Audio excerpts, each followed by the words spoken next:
federal government to actually engage, to sit down with the provinces, to look at community needs, to look at various issues, and actually work with institutional partners and others to ensure that we're responding to very real needs.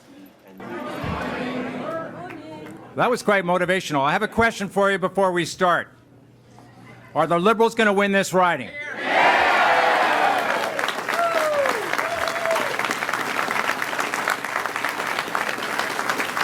Now that was motivational. It also happens to be absolutely fact-based and true. So my name's Andy Leslie. I'm a veteran, former soldier, and before I start, I'd like to introduce half of the other veteran candidates that are part of Team Trudeau. Jeff Leheux, Fiona Alislev, Steve Fuhrer, Harjit Sajjan, Yuri Rousseau, Karen McCrinnan, David Gauvin, and Robert Falcon-Ouellette. Great veterans all.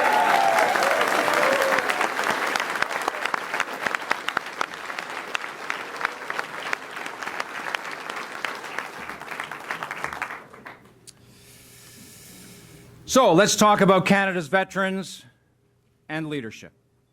I had the privilege of being your Army commander from 2006 to 2010. And on my watch, over 40,000 great Canadians deployed to Afghanistan and other places in faraway lands. Comme j'ai dit, j'ai eu le privilège d'être le commandant de l'armée pour 4 dures années dans la période la plus intense de nos participants en Afghanistan de 2006 à 2010. Ça fut une période très dangereuse pour nos troupes. Plusieurs sont morts et des milliers ont été blessés physiquement et mentalement. Plus de 40 000 Canadiennes et Canadiennes ont déployé outre-mer sous mon commandement. Ils se sont battus, ont aidé à reconstruire et ils croyaient que le Canada s'occupe d'eux si jamais ça tourne mal. They went overseas, they fought the good fight, they rebuilt, and they thought that Canada had their back. The facts prove otherwise, and the vast majority of Canadians know it. Almost all of you have this sense of unease, this feeling of a very serious debt that has not yet been repaid. Here, here. Here, here.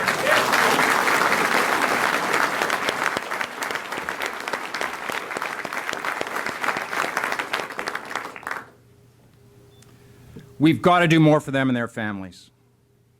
The Harper spin machine has spent a fortune of our tax dollars trying to convince you that everything is just fine with our veterans.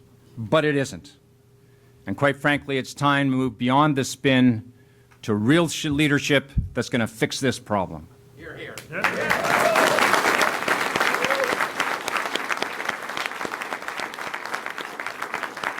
So let's talk about real leadership. 2 years ago, Mr. Trudeau and I had the opportunity to pass some time at the Beechwood National Military Cemetery on November 11th. On a marché sur les traces de ceux qui sont tombés et nous avons rencontré leurs familles. We walked along the rows of our dead and we met their families. Bien sûr, c'était très émouvant.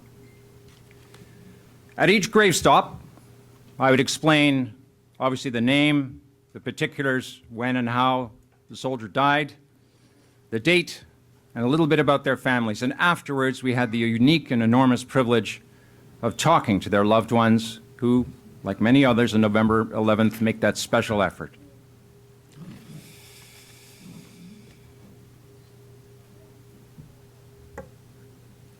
Mr. Trudeau's response, after months of discussions with veterans groups, with veterans themselves, with average Canadians, and he's met more than any other person in Canada over the last 2 years. His response to his teams responsible for forming these solutions that he's going to talk about in a few minutes were, let's fix this. Let's do it right for them. Canada owes them so much.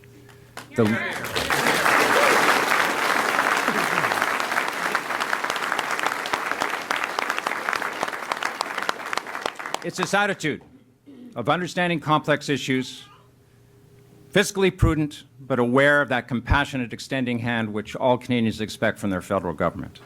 The whole attitude of Mr. Trudeau is, let's fix it. Let's work cooperatively with those impacted, those involved, and fix the problem. So we're going to do this thing. There's an old Army saying, lead, follow, or get out of the way.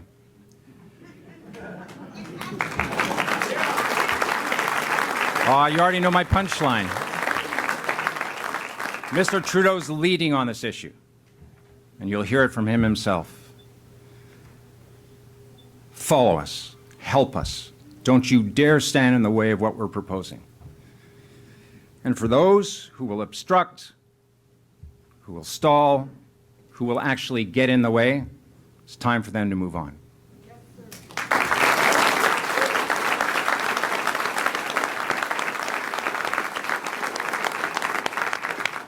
We're going to start a huge step on the journey to fixing this. It's not going to happen overnight, but there's some huge steps that are about to be announced in seconds. Why? Because it's the right thing to do, because we all want to fix it as a collective of Canadians, because we are our vets so much. Our veterans deserve better, and Canada deserves better. So lead, follow, or get out of the way. And you know who I'm talking about when I say get out of the way.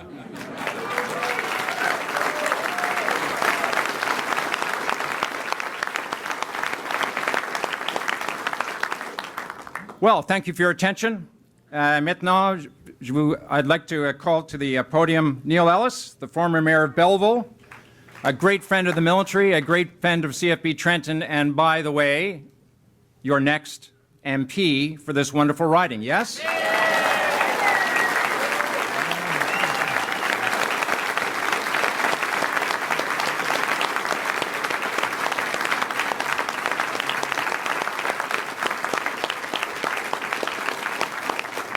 Too kind. It's hard to go after a great speaker, and they've got me in the middle of the best speaker yet to come. So I'm guarded on a speech here today. I said I was going to give 20 minutes, but I'm going to only cut it to about a minute. But as we said, the Quinte region has a rich and proud military history as home to CFB Trenton and 8 Wing, as a region where tens of thousands of servicemen and women have been posted, trained, and served. Still, thousands have returned here to retire. And I can tell you that because I've been knocking on a lot of doors and meeting a lot of you here. We have a military heritage, and the concerns of veterans are all gathered here today, and you can see from the crowd we have. I want to take a moment to thank those veterans who have taken time to come today, and some of them that actually spent some time with Justin and I earlier before here, firsthand.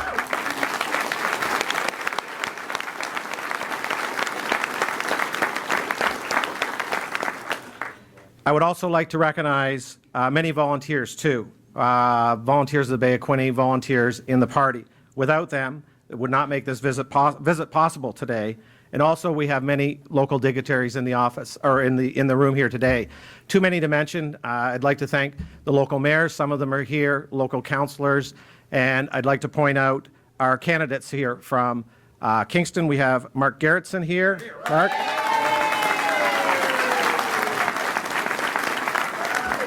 And I hope from the West, Kim Rudd is here. Did Kim make it in? I told them we needed a bigger room, but I got overruled on that one. So, but next time when Justin comes. To our north, we have Mike Bossio, and you see him sitting in the front row.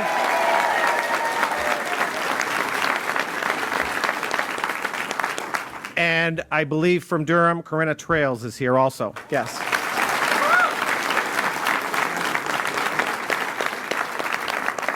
And I believe Mayor Quaife from the county is here somewhere. I watched him walk in, back here. We're all heading to the sandbanks after, so yeah. I'd also like to recognize the Honorable Lyle Van Cleef and his wife Sharon are here. I think Lyle's in the corner here.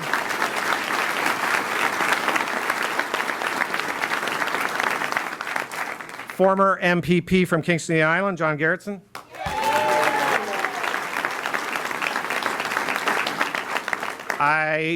Councillor Boyce was here from Belleville, and there's some other councillors, but I'll leave it at that.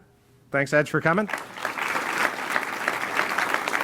And lastly, I'd like to thank my wife, Sue, is here. My children, Abigail, Madison, and Zachary are here because they've put up with this for 8 years and now on this also. And on the last note today, it is fitting that we're having this here. 5 years ago next week, as mayor and my council, we dedicated Veterans Bridge, and I think many people traveled over that today, and that's what we did as a city because it was the right thing to do. Hear, hear,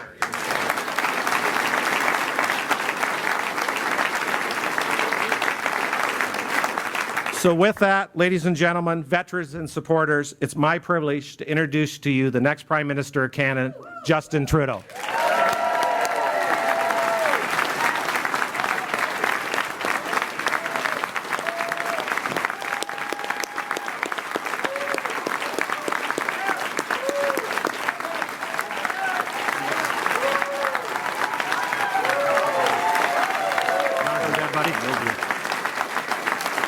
Thank you very much.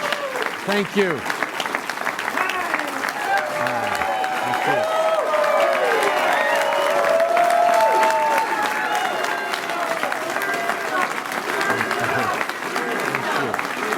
Thank you. Thank you. Please, please, please.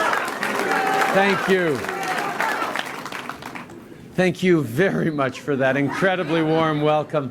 It's great to be back in Belleville today with all of you and our terrific candidate and former mayor, Neil Ellis. Again, another round of applause.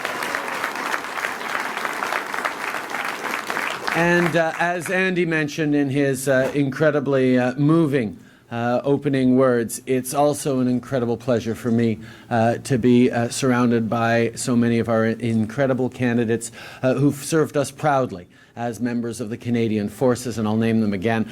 Jeffrey Lahou, Leona Alsev, Stephen Fuhr, Yuri Rousseau, Harjit Sajjan, Karen McCrimmon, David Gauvin, Andy Leslie, and Robert Falcon-Willett. Thank you for being here. Thank you for your service. These women and men behind me share something really important in common. Each and every one of them served our country in uniform. I recruited them to stand for public office because public office ought to be about public service. We've been reminded over and over again these past few weeks that we have a Prime Minister and a government that serves itself when it ought to be serving Canadians.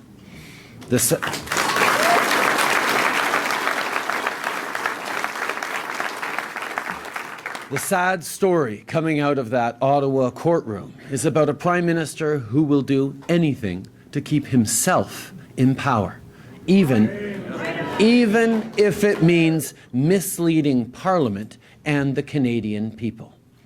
Well, the people with me on this stage today are the antidote for the self-serving cynicism Stephen Harper has injected deep into the heart of public life in Canada.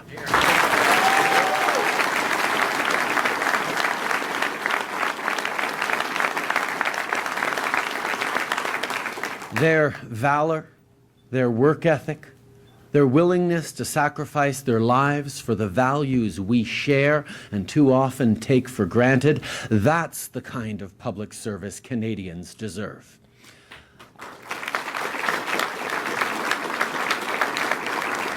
I am deeply, deeply honored to call them colleagues, and I will keep working hard over the next 2 months to earn Canadians' trust so you can call them your government.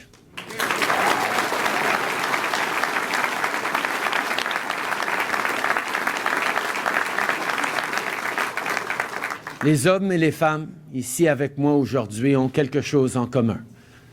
Ce sont nos hommes et femmes en uniforme. Ils ont fait le choix de servir leur pays. Je leur ai demandé de continuer à servir leur pays en représentant les Canadiens au gouvernement. Et je suis très heureux qu'ils aient accepté. Il est temps de donner aux Canadiens et aux anciens combattants un gouvernement qui est là pour eux, pour leurs intérêts. Clairement, avec tout ce qu'on entend dernièrement, on voit que la priorité d'un gouvernement mené par Stephen Harper, c'est de se battre bec et ongle pour ses propres intérêts et de s'accrocher au pouvoir à tout prix. Les personnes qui m'accompagnent aujourd'hui sont tout le contraire du cynisme politique. Voilà le genre d'élu que les Canadiens méritent. C'est un honneur.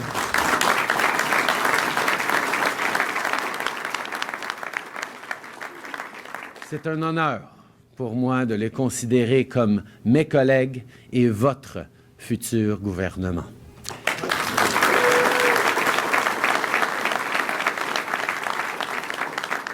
Driving here along the Highway of Heroes and over the Veterans Bridge, I thought about the men and women who have traveled that road. I thought about their service to Canada, what it means to stand up for the values that you believe in deeply. And I thought about their sacrifice. I thought about how that sacrifice should never be taken for granted. And yet, for the last 10 years, it has been. Mr. Harper's government has failed our veterans.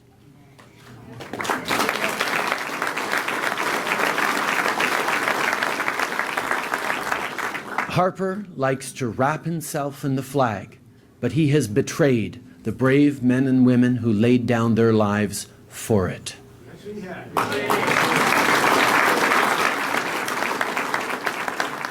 Our servicemen and women stand for the very best of what it means to be Canadian. They put their lives on the line for us, and that commitment has come at a high cost. 158 members of the Canadian forces lost their lives during our mission in Afghanistan. The suicide tally is, sadly, even higher, 170 since 2004. Thousands more were wounded or suffer still from post-traumatic stress disorder. We owe a sacred trust to veterans and their families. All of them.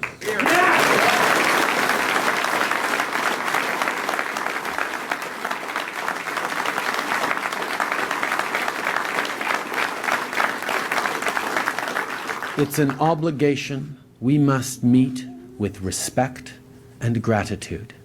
And yet, Mr. Harper's government walked away from it. They fired hundreds of frontline veteran support staff. They closed 9 local service offices, making it harder and harder for veterans to get the support they so badly need and deserve. They left unspent more than $1 billion that Parliament allocated for veterans support. Canadians know that this is wrong. A government led by me would make it right.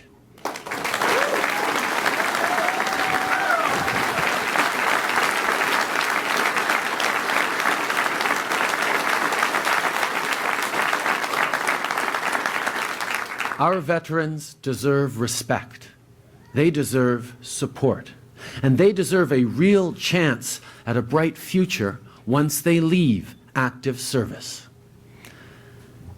You know, a few of you know that I'm not the first of my family to have entered into politics. A smaller number of you probably know that my grandfather also served as a member of Parliament for many years. But not many of you know that that grandfather, James Sinclair, was also a proud veteran of the Canadian Armed Forces. He was an RCAF squadron leader in the Western Sahara during World War II. And he held the particular distinction of not only serving in World War II as an officer in the RCAF, but doing it at the same time as he was a member of Parliament representing Vancouver North. He's one of the few members of Parliament in the world who served during active service in World War II, and it just sort of goes to show how deep the idea of service is rooted in my family.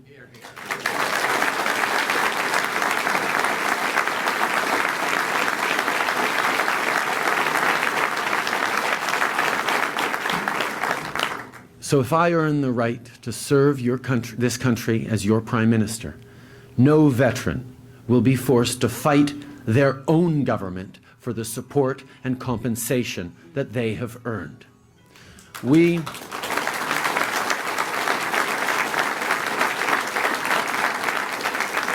will reinstate lifelong pensions and increase their value in line with the obligation we have made to those injured in the line of duty.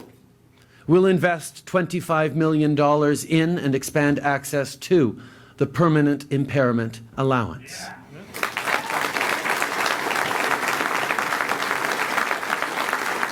We'll honor their past service, but we'll also help them secure a bright future. We'll cover the cost of 4 years of post-secondary education for every veteran who wants one.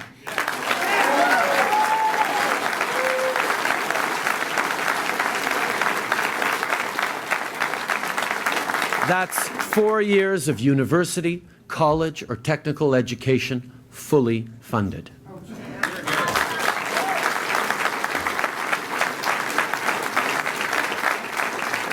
And as my colleagues here will tell you, nobody walks onto a battlefield alone.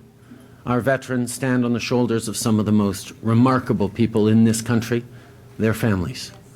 The men, women, and children who dearly miss their husband, their wife, their mom, dad, daughter, or son. These outstanding Canadians make sacrifices that most of us cannot even dream of. They miss their loved ones for painful periods of time in the most stressful circumstances imaginable. So we will also invest in veterans' families. We'll invest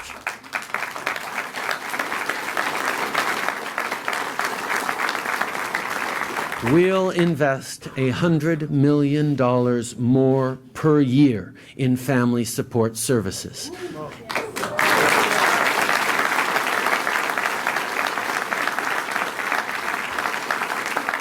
And that includes education, counseling, and training for families providing care for veterans living with physical and mental health issues.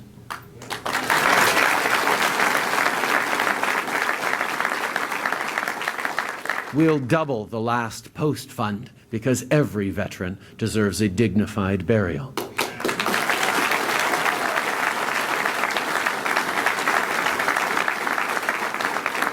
And we'll reopen those 9 Veterans Affairs offices the Harper government closed.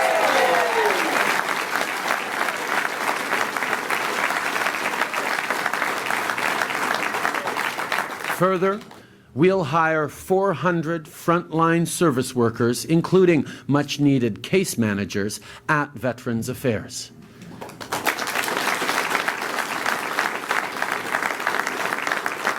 We'll implement each and every one of the Auditor General's recommendations last year on enhancing mental health service delivery.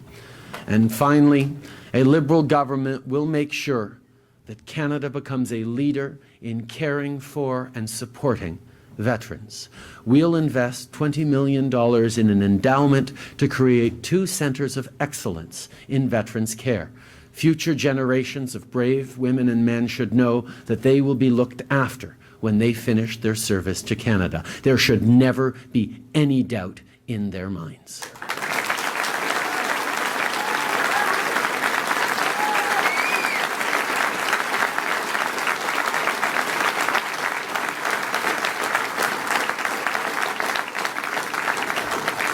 Pendant une décennie, les conservateurs de Stephen Harper ont manqué à leur obligation solennelle envers les anciens combattants.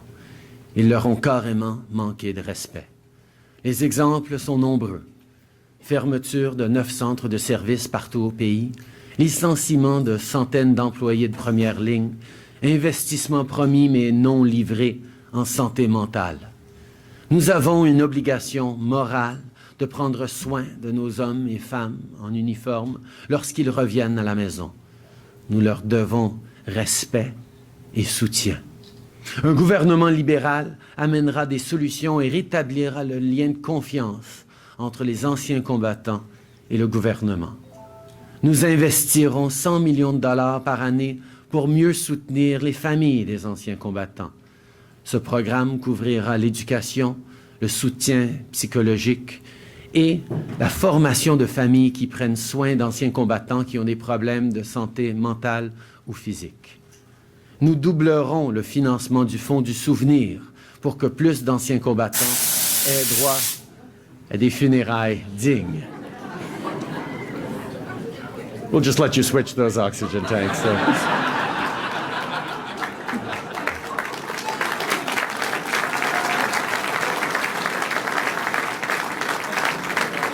Thank you for being here. Nous rouvrirons les 9 centres de services aux anciens combattants que les conservateurs de Stephen Harper ont fermés et nous mettrons en œuvre toutes les recommandations du vérificateur général en matière de santé mentale.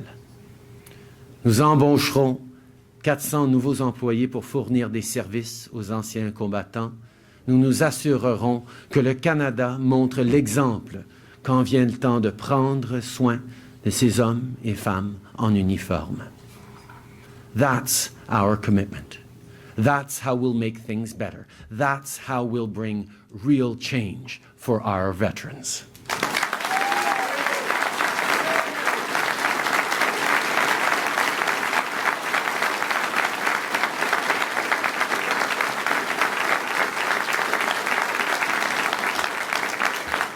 Now, Matt Luloff is here today. Where are you, Matt? You're back. Matt served in Afghanistan, and his story brings us all home for me. He returned with no support network and no career. He turned to Veterans Affairs Canada, but as the weeks went by and the benefits he was entitled to never came, things for Matt began to look bleak. He went to Veterans Affairs office in Ottawa every single day, and eventually got the service he needed. But for so many others, walking into a Veterans Affairs office day after day just isn't possible. We need to end the unnecessary hardships we allow our veterans to endure. The policy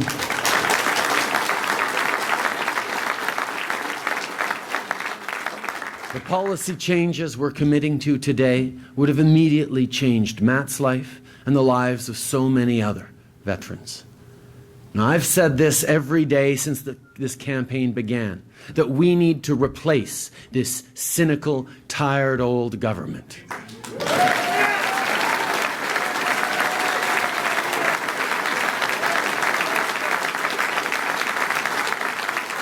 But not just with a different government, with a better one.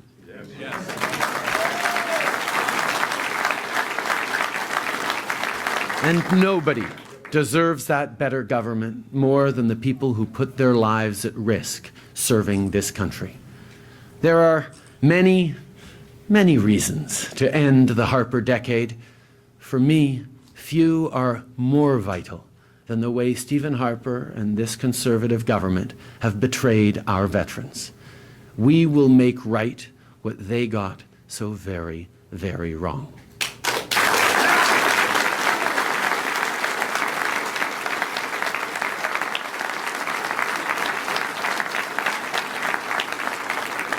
Respect, support, a real shot at a brighter future.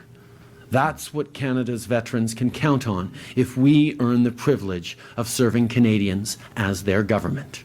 Merci beaucoup. Thank you very much.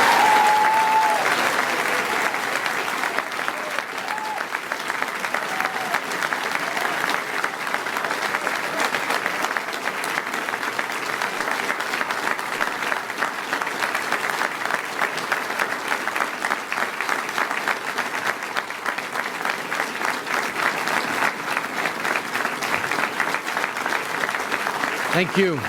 Merci beaucoup.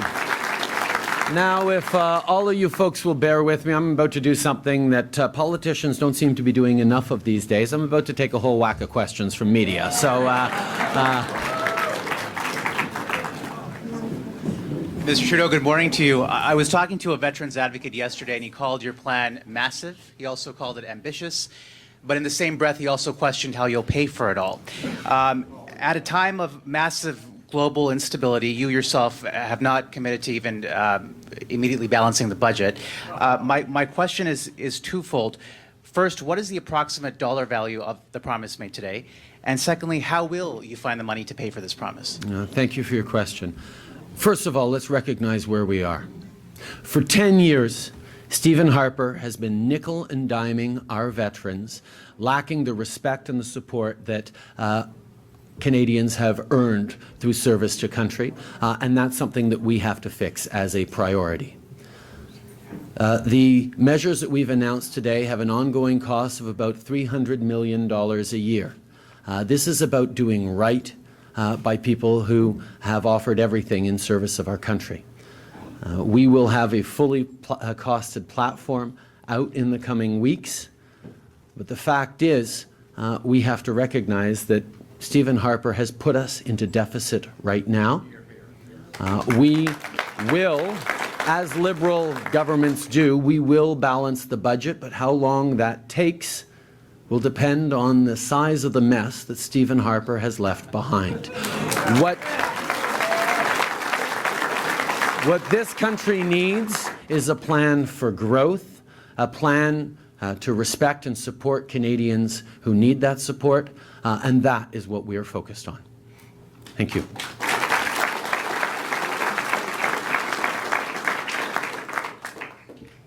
I want to talk about the economy, Mr. Trudeau. I'm just wondering, with so much of the trouble that Canada is seeing coming from forces outside of the country, how would you manage that instability? Once again, ultimately, Canada needs growth. For 10 years, Stephen Harper has been unable to deliver the kind of growth to our economy that we need. And right now, with the instability on global markets, there are an awful lot of Canadians worried about their retirements, looking with anxiety at the coming years. That's something that we have to focus on in LA. That's where Mr. Harper's plan to continue to give benefits and advantages to the wealthiest Canadians has failed to create the kind of growth that we need. That's why the Liberal Party is focused on growth through investing in and supporting the middle class and those folks working hard to join it. We know that Canada needs a diverse, successful economy, and that means a government that has a plan to actually grow the economy. That's what we've been talking about tax breaks and family child benefits. We're going to have a lot more to say about infrastructure and necessary investments in the coming weeks. But we know that it's time that Canadians had confidence in the economy as they look to the future and not face a government that has no plan and wants you to think that sticking with what we have is well enough when the real risk is not making a change to the failing status quo. Thank you.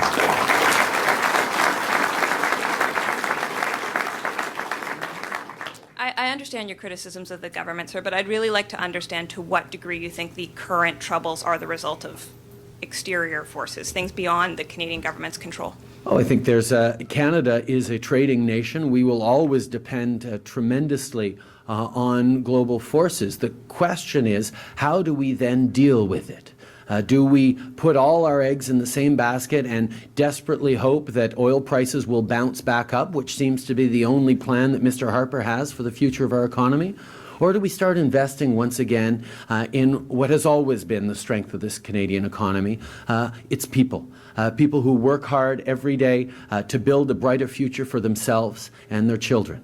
People who understand the importance of building for communities and for the future. This is what the Liberal Party is focused on. This is what Stephen Harper has ignored over the past 10 years.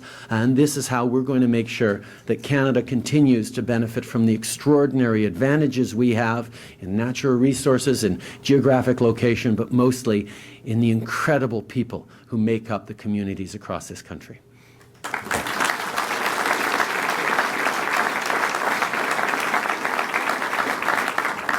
Good morning, Mr. Trudeau. Just coming back to the policy announcement for a moment. The Conservatives enacted a number of changes just before Parliament ended. And as part of your announcement today, are you building on top of that, or are some of those changes going to be repealed? We're very much building on what has been 10 years of neglect. And the fact that this Conservative government, at the very last minute before it called an election, decided to suddenly pay attention to things that Canadians who earned the right to be listened to have been saying to them without being heard for years, really highlights the fact that we simply cannot trust this government anymore to keep its word. We've seen time and time again that it puts its own advantages ahead of the interests of Canadians, and we are proud that we are happy that the Liberal Party has put forward a strong vision to make sure that we're giving the respect and the support to Canadians who have more than earned it over the past years with their service. And just as a follow-up to Omar's question, I noticed in the backgrounder that the change to the lump sum versus pensions for life is coming in the current fiscal year if your government is elected. However, when are some of the other more expensive changes going to come in? Are they going to be phased in, or are they going to be immediate? They're going to be immediate. We intend to put these into place as quickly as we possibly can.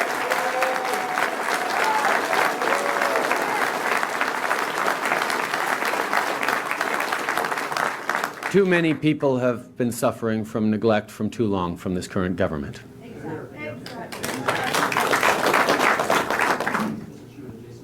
Group of post-media papers. One of the criticisms from Canadians over the since the election has been called is your lack of experience. That also bodes for your local candidate, your federal candidate, Mr. Ellis. He's been a mayor, but he hasn't ran federally before. How will you change the course of that in ridings like this? I see you have a bunch of candidates as well who are facing a similar fate here in terms of the level of experience and changing the momentum and convincing Canadians that you are ready, sir. First of all, when you want to find out if someone is ready for this job, ask them what they want to do with this job and why they want to do it in the first place. And I think I have demonstrated that the kind of experience Canadians have gone through over the past 10 years under Mr. Harper is not an experience they want to continue. Leadership.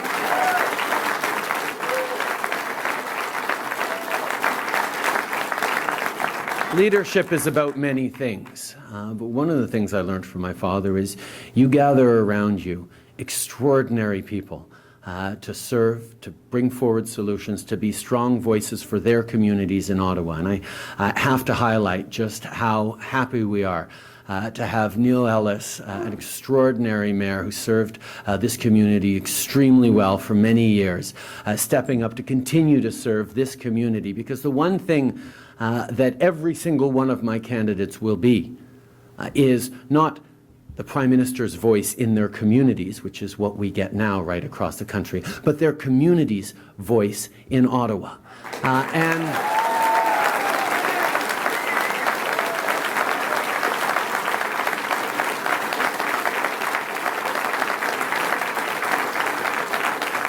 And I have to say, sir, you're a fairly brave man to stand there and question the life experience of folks like Harjit Sajjan and General Andrew Leslie.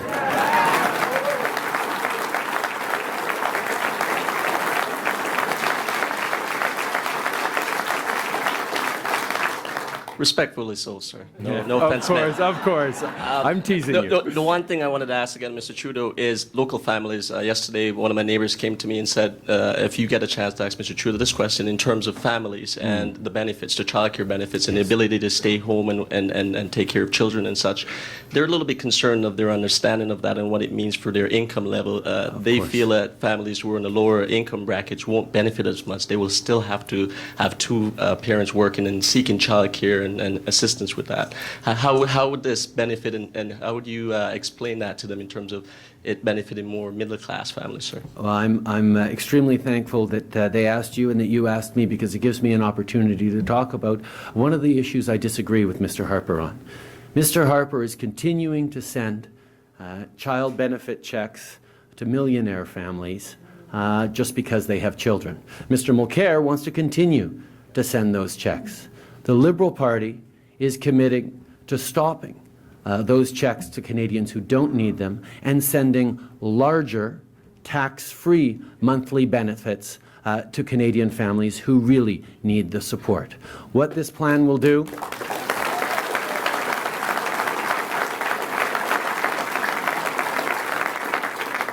is ensure that, for example, a family of 4 making an income of about $90,000 a year will get $2,500 more every year, tax-free, than the current UCCB checks that Mr. Harper is sending. It will actually lift 315,000 kids out of poverty with the more generous for lower income families benefits we have. This is about recognizing that there are people out there who really need the help, and to be able to give them larger tax-free monthly checks is a great way to make sure that everyone has a real and fair chance to succeed, but also a way to stimulate and grow the economy by making sure that people who need it have money in their pockets to spend, save, invest, and grow the economy. Thank you very much.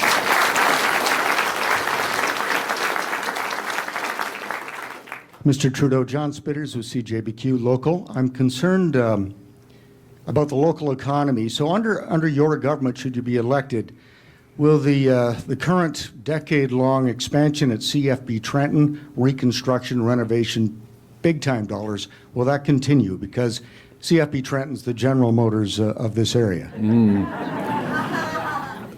The Liberal Party is committed to giving the men and women who serve our country in uniform all the support and equipment that they need to actually do their jobs. We will continue to invest in the military. We will fix the broken procurement process that has led to tremendous inefficiencies and waste, and we will ensure that our military has the resources they need to be able to continue to operate and have an impact not just around the world but on the communities that they're embedded in. And I can tell you, I've got a whole bunch of people behind me who will make sure that holds in the next Liberal government. Thank you.